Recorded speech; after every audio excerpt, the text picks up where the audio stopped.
Hello there, everybody. I just want to give you a quick reminder to get your flu shots this year. Not only do you avoid getting the flu and all the terrible symptoms that come with it, you can also help those with weakened immune systems who physically cannot fight off the flu or even get the vaccine, such as young children, pregnant women, people with AIDS, and even those going through chemotherapy. The best way to help these people is by keeping the flu from spreading to them. Speaking of vaccination, I just so happened to find this anti-vaxxer website, which I think will be a good debunk. I mean, just look at this homepage. What even is that background?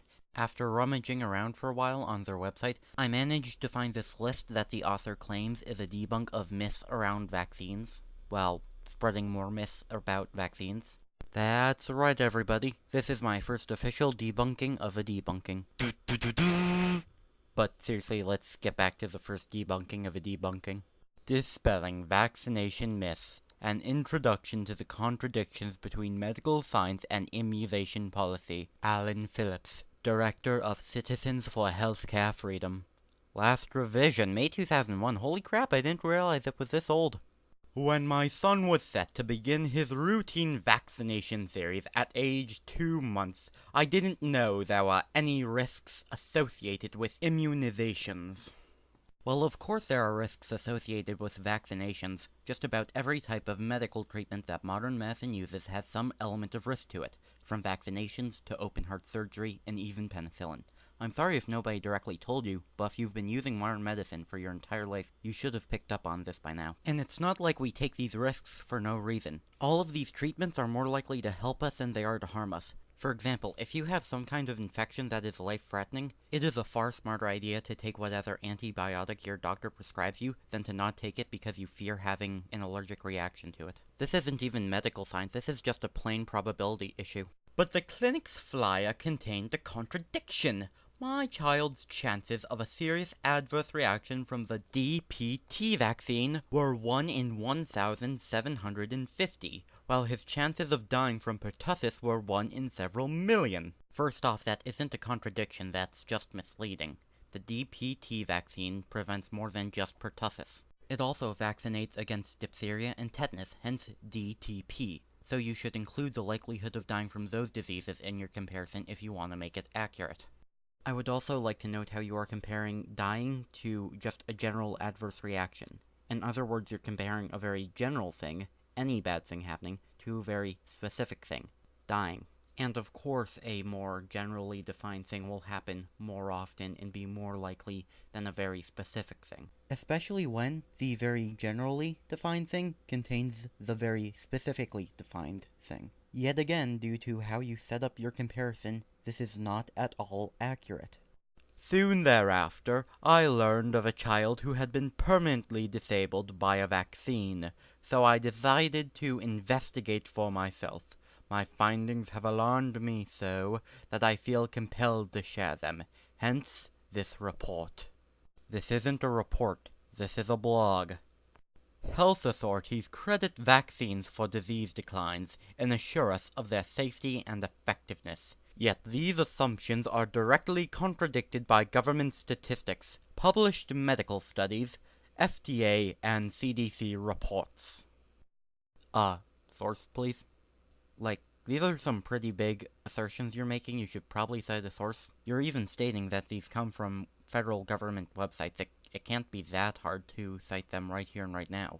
And I know you know how to properly cite a source. The rest of this blog properly cites sources in MLA7 format. You know, just because this is your introduction doesn't mean you can avoid citing sources. And the opinions of credible research scientists from around the world. It doesn't matter if it is the opinion of some redneck bumpkin from Indiana or a person with a PhD, unless they provide evidence to back up their claim. Also, that reminds me, you got a source for all this?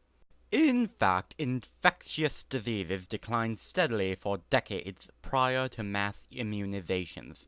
Doctors in the US report thousands of serious vaccine reactions each year, including hundreds of deaths and permanent disabilities.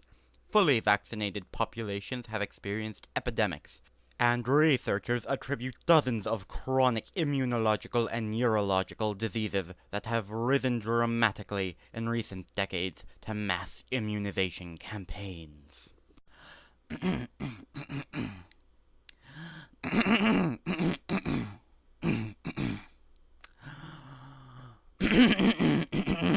So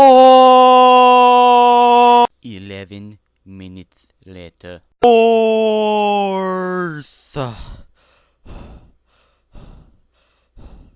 You say that societies that have a largely immunized population can experience epidemics, but I ask you, is it of the disease they are vaccinated against? If not, then this claim is meaningless, as vaccines will only protect you against whatever viruses they carry.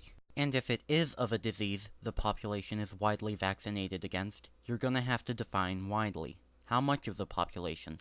70%? 80%? 90%? For some diseases, herd immunity just won't kick in at those levels. Even if there are societies where epidemics break out, even when most people are vaccinated against it, I ask you, who catches the disease more often? The vaccinated or the unvaccinated? Vaccines aren't just important so that society as a whole can have herd immunity. They are also important on an individual level. My point is not to tell anyone whether or not to vaccinate. Then why is your website called Vaccination Liberation? But rather, with the utmost urgency, to point out some very good reasons why everyone should examine the facts before deciding whether or not to submit to the procedure. You know, I do agree with you for once, that people should look at all the facts before they get their children vaccinated, which is why I'm debunking all the garbage in your article. As a new parent, I was shocked to discover the absence of a legal mandate or professional ethic requiring pediatricians to be fully informed of the risks of vaccination, let alone to inform parents that their children risk death or permanent disability upon being vaccinated.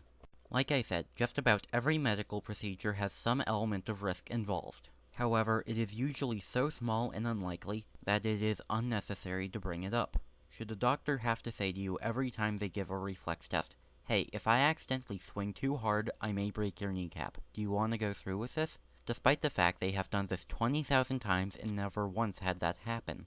This report is only a brief introduction. You keep using that word. I don't think it means what you think it means. Your own investigation is warranted and strongly recommended. You may discover that this is the only way to get an objective view, as the controversy is a highly emotional one.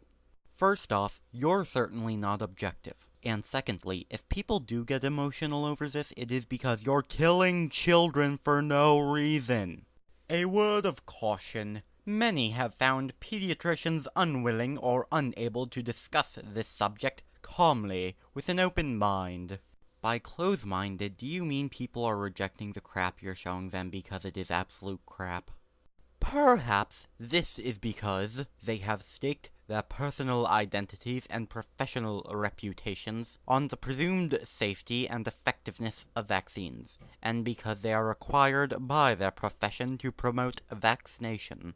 You forget that medical science is in fact a science, and that if a scientist wants to make a claim, they have to provide proper evidence for it, especially in the face of another claim that is much more substantiated. So quite frankly, if a medical doctor, i.e. a scientist, makes a claim unsubstantiated, it makes perfect sense for it to be a blotch on their professional reputation.